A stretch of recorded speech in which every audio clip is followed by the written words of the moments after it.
الكرام، مساء الخير عليكم، صحة فطوركم، مرحبا بكم في عدد جديد من حصتكم الأسبوعية ديريات ماغ. اليوم من خلال هذه القاعدة الرمضانية راح تشوفوا معنا مواضيع اللي عندها صلة بالشهر الفضيل. ما نطولش عليكم بزاف، روحوا شوفوا معنا السومير ونعاودوا نتلاقاو.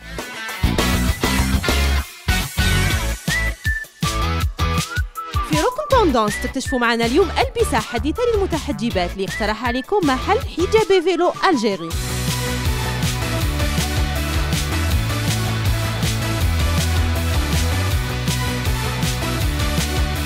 وفي ركن كويزين الشيف نسيمة تقدم لكم وصفة لتحضير القطايف هكا باش تزينوا بها المائدة الرمضانية.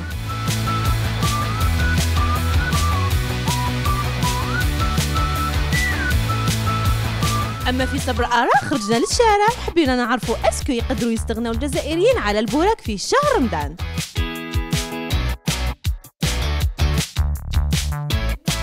وفي الأخير عندنا ان بورتري لسيدة لم يجربوها، هذه الحرفية اللي تصنع أبهى وأرقى المنتوجات.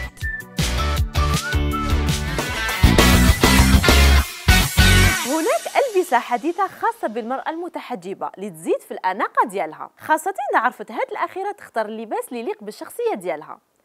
حصتنا قامت بجولة إلى محل حجاب فيلو ألجيري. هذا المحل يقترح باقة من الألبسة الحديثة الخاصة بالمتحجبات. هاد الألبسة من تصميم المصرية مروة البغدادي. نروحوا كيف كيف إلى هذا المحل.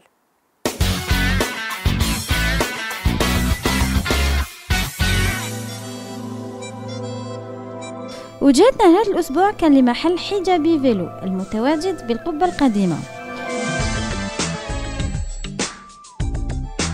يعتبر هذا المحل الأول من نوعه في الجزائر ليهتم بالمرأة المحجبة خاصة، وهذا باقتراح أجمل وأروع تشكيلات لتتماشى مع الموضة العصرية للمرأة المحجبة.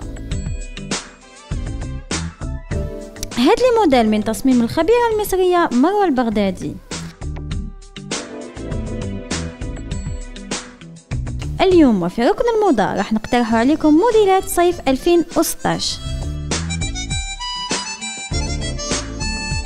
الموديل الأول هو عبارة عن ان ميلانج بين اون ليكات اي اون روب اللي تقدر تلبس افيك ان بونطالون سليم كيما نقدروا نستغناو عليه. بالنسبة لغطاء الرأس الخبيرة اختارت باش تمزج بين ان بوندو نوار اي ان توربون بنفس ألوان البدلة.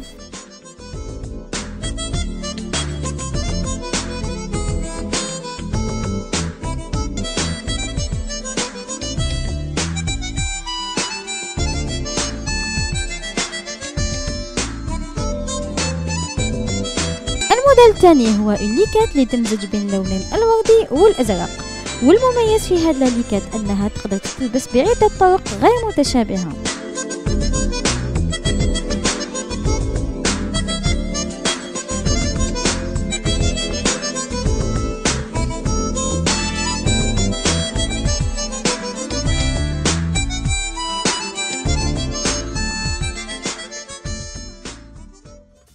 تم اختيار غطاء الرأس على حساب ألوان البدلة. أما بالنسبة للبنطالون هاد لا تونو تقدر تلبس avec un pantalon large ولا un pantalon slim.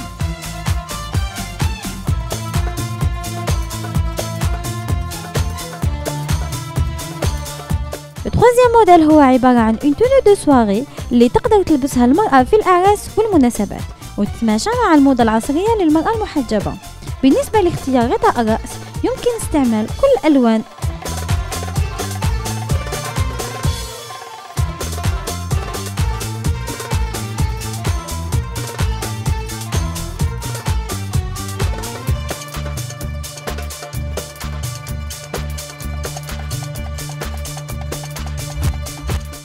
لو كاتريام موديل هو عبارة عن بدلة على الطريقة الشرقية، وأهم ما يميز هذه البدلة هو لو بونطالون على دان، وثاني تلبس avec deux façons différentes.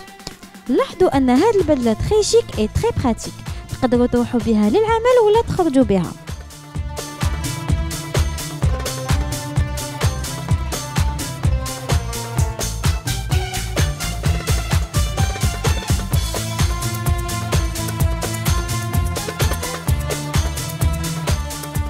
La dernière tenue هي عبارة عن عباية اللي تقدر تلبسها المرأة في السهرات الرمضانية، هاد العباية مصنوعة من قماش ليكرا اللي يعتبر جد خفيف خاصة لفصل الصيف. وتاني سكي بيان في هذا الموديل هو لو فولار تاعو لاصق في العباية اللي تقدر تلبسه المرأة بكل سهولة.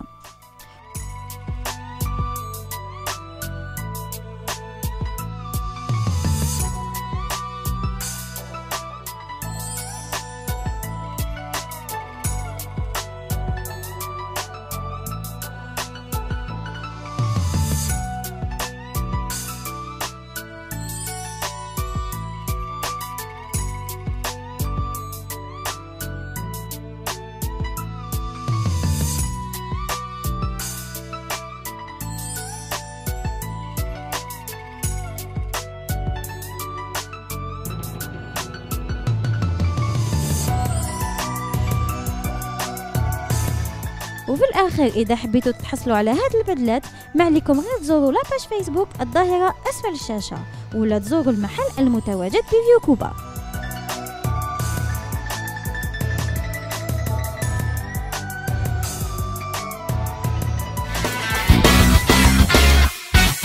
شهر رمضان يطلب منا تنوع في الحلويات التقليديه اللي نقدموهم في السهره الرمضانيه كيما القلب اللوز، المقروط، البقلاوه ولا القطايف.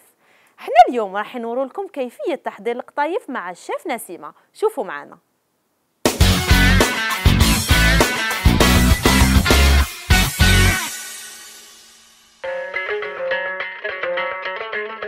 مساء الخير عليكم، صحة رمضانكم. اليوم جبنا لكم وصفة معروفة وهي القطايف. نبداو بلي زانغريديون: لا باتا فيلو، عسل، فانينا، قطايف، زبدة، لوز مرحي، سكر عادي، ماء الزهر، وبيستاش وبغيون اليمونتير للتزيين. الطريقة الأولى نحكمو 3 كيلات لوز، صابوني ملي عط الهوا نشوان بلا راح، قلت لهم صبت الراحة بهواكم طاب فرحي. ديروا لها كيلة تاع سكر.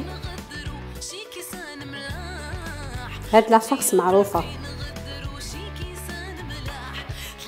نطموها بالماء الزهر، نخلطو مليح اللوز تاعنا،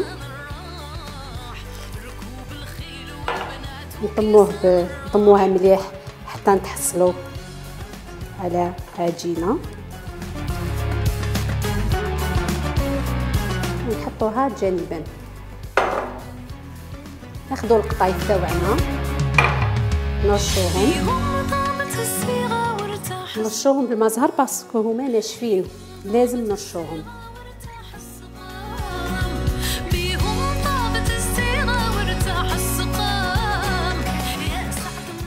نحطو القطايف بجيه وناخدو زبدة ندوبوها.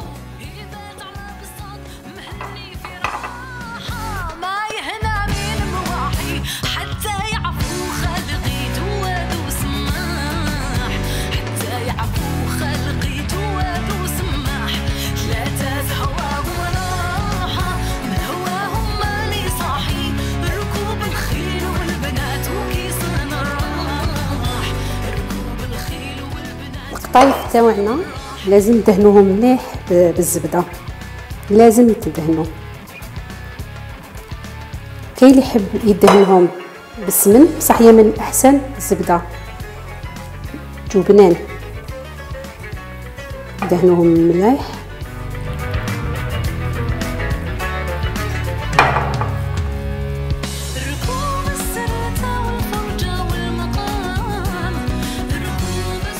نحطوهم جانبا.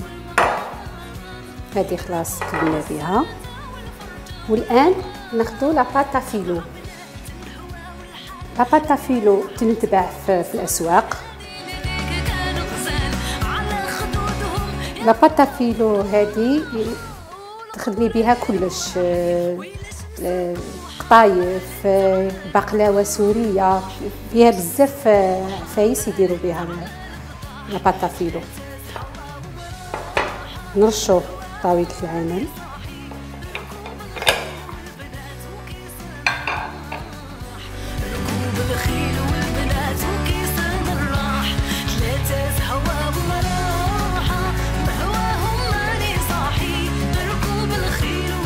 نستعملوا ملح الفرينه، نحلوها بالحلال.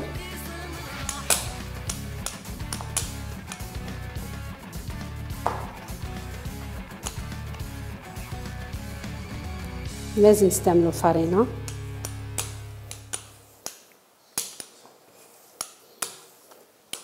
نحلوها مليح لاباط تاعنا.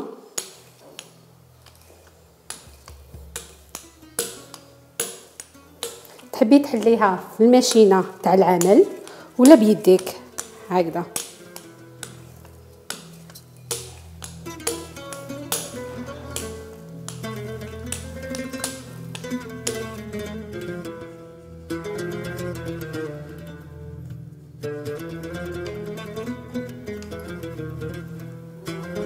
لازم نستعملوا الفرينه ما يلصقوش هكذا،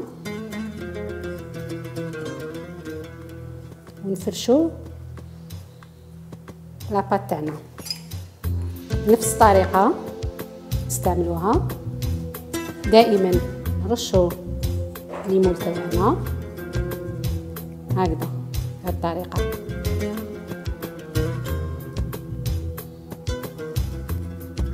نفس العمليه دائما.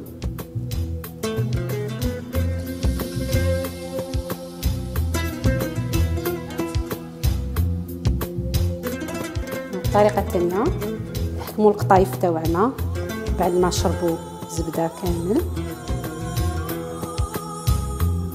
نديروا لهم الفاس تاع اللوز هكذا من بول، من تيت بول، نفرسيهم هكذا.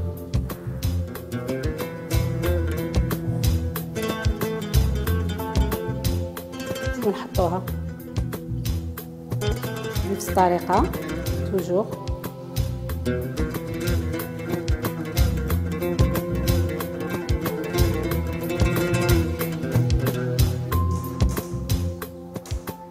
انا كملنا القطايف تاعنا هم واجدين، دوكا نديروهم يطيبوا على درجه حراره 180 حتى 200 لمده 10 دقائق.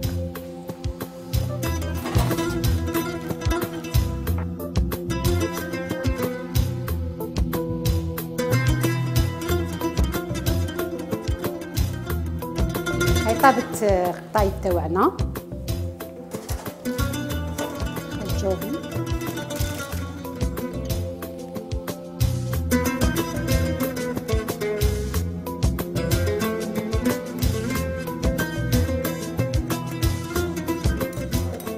نغسلوهم، نحوهم ليمون،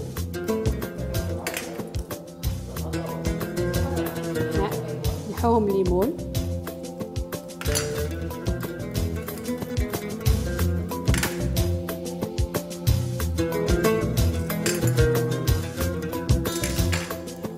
نغسلوهم.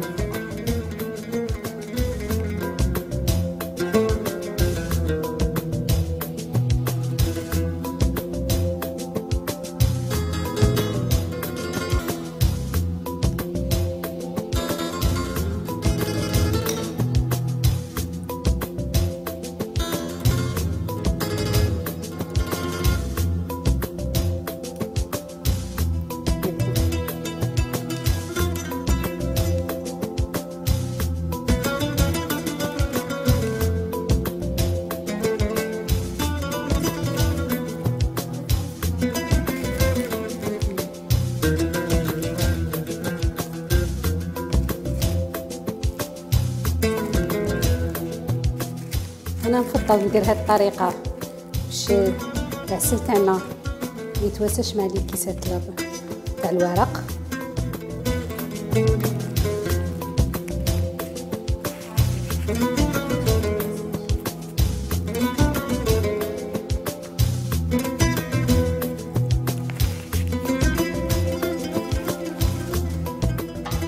كاين هذه اللمسه الاخيره اللي يحب يديرها واللي يحب يستغنى عليها يستغنى عليها. انا نحب نديرها باش تعطي نظره جميله للقطايف تاعنا. مع هاد اللمسه الاخيره نقول لكم صحه رمضانكم، صحه فطوركم، على بروشان ان شاء الله.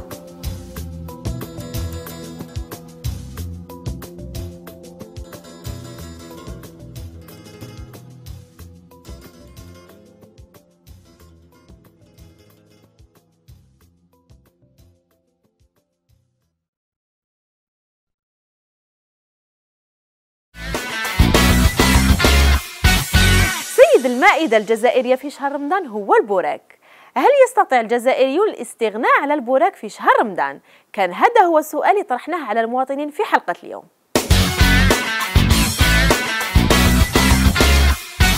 البوراك هذا راه كيقستيني كيفاش ما نصبرش عليها.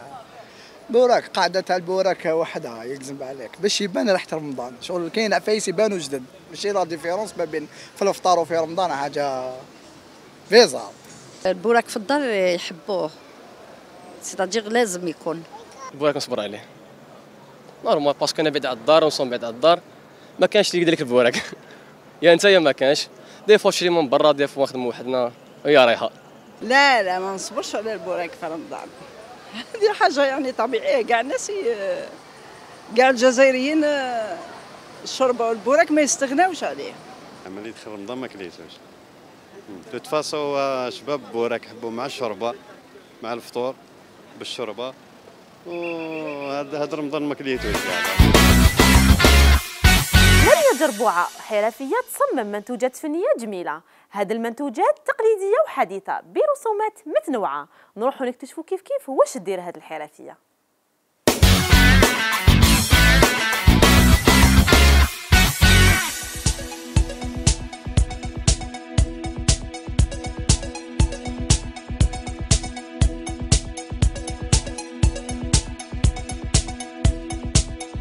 Vous êtes ici dans l'atelier Djerboua, El Biar. Nous sommes céramistes et mon mari aussi est céramiste. Moi, j'ai rejoint l'équipe depuis à peu près 10 ans, 10-15 ans à peu près. Et ensemble, nous essayons de faire revivre l'art traditionnel algérien à travers différents articles et œuvres, que ce soit sur des panneaux de céramique ou tagines ou vaisselle. On essaye de garder la tradition algérienne dans le savoir-faire et les motifs, les couleurs. On essaye de maintenir l'art traditionnel algérien.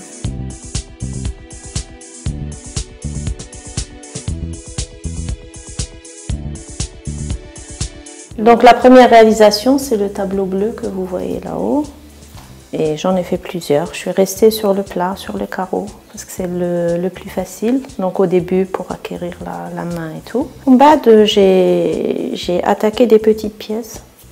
Et puis de plus en plus, j'ai changé de style. J'ai essayé de toucher un peu à tout, parce que dans la céramique, vous pouvez voir, c'est varié les motifs. Vous avez le berbère, le mauresque, les paysages, le tassili. Donc j'ai essayé de faire thème par thème.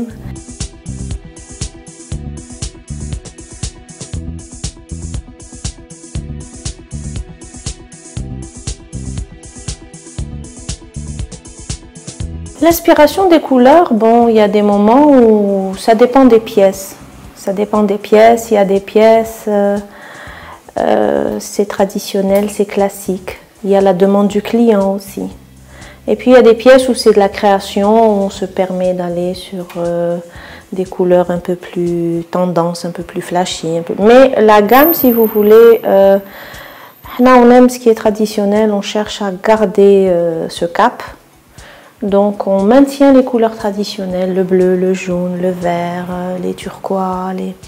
Bon, et quand on fait des réalisations, on se permet de temps en temps d'aller vers nos goûts, nos tendances, tenter le rouge, les orangés.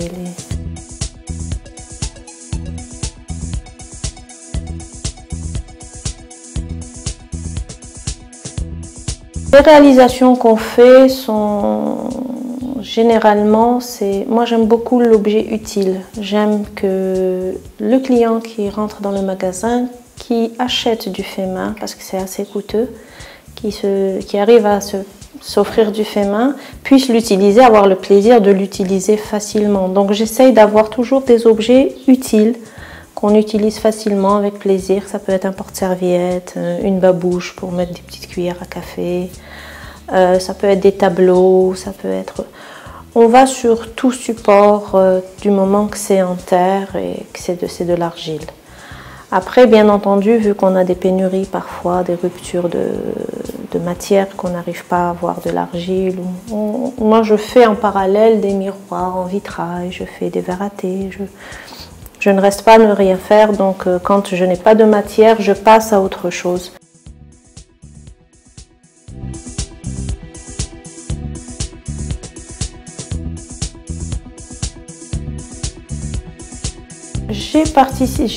J'ai organisé moi-même des expositions chez moi qui ont eu beaucoup de succès. C'était très agréable, ça nous a boosté.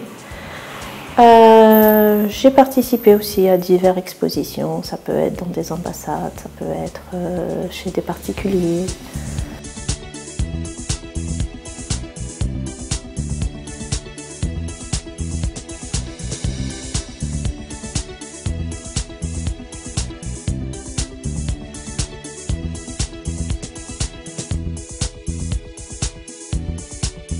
J'ai toujours eu un espace réservé parce que à mes débuts, je n'avais pas moi de boutique donc le dépôt-vente, c'est vrai que ça fatigue et que ce n'est pas toujours évident.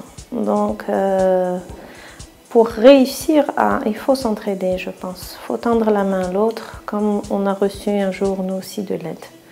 Donc il ne faut pas être égoïste et moi j'ai toujours ouvert ma boutique à des jeunes talents ou à des personnes confirmées qui n'avaient pas de boutique, pas de point de vente.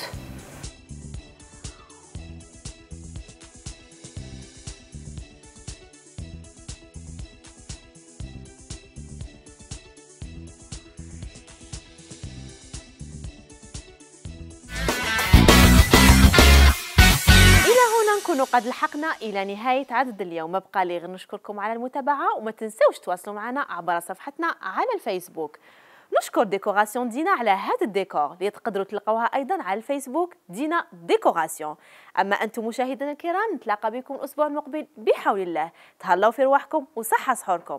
غيستي برونشي.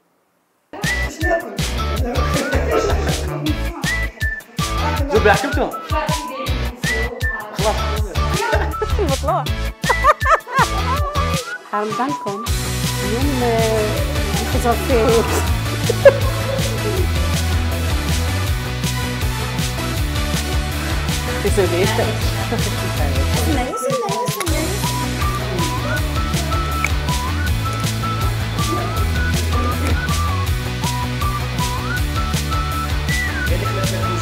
وانت واش كنت دير؟